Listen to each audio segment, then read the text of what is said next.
Facebook CEO Mark Zuckerberg on the defensive. He wrote a 1,000-word column in the Wall Street Journal addressing the social network's advertising strategy and handling of user data. For more on this piece, which he titled The Facts About Facebook, I'm joined by tech expert Ryan Eldridge of Nerds on Call. Ryan, thank you so much for being here.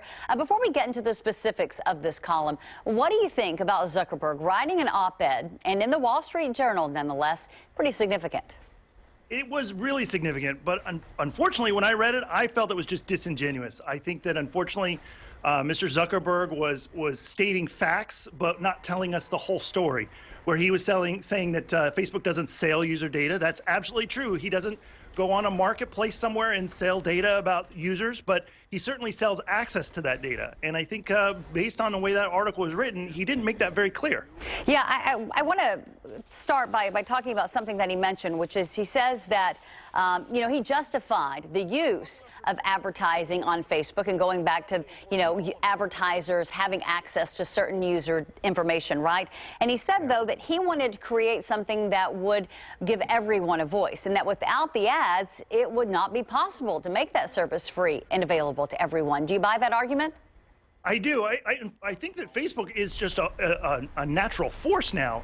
We've seen that it can influence elections. We've seen that it can change the world. And so giving everyone a voice is certainly a wonderful concept. Unfortunately, we found that Facebook can be duped. They can be tricked. Cambridge Analytica obviously tricked Facebook. We've seen Russian and foreign actors trick Facebook by putting propaganda that's influencing elections. Unfortunately, I think that while we may have a focus of desired truth, unfortunately, we're seeing that Facebook is just as fallible as the next. Yeah, well, one other interesting thing that he said in this article, Ryan, is that he is open to some sort of regulation. Yeah. Do you think he really is? I think he is. I think, Tim Cook wrote that piece in Time magazine just a few days ago, and now Zuckerberg is on the Wall Street Journal saying basically the same things, that they're already having to comply with the GDPR, so why not adopt regulation here in the United States that's similar? Unfortunately, I think it's the coward's way out. I just think that Mark Zuckerberg is in control of one of the largest media companies in the world, whether he liked it or not. His small college project now influences the world, and I think that asking someone else to take responsibility for how the data is used and regulated on his website, I just think that's just poor. Yeah. What he has that ability to regulate himself.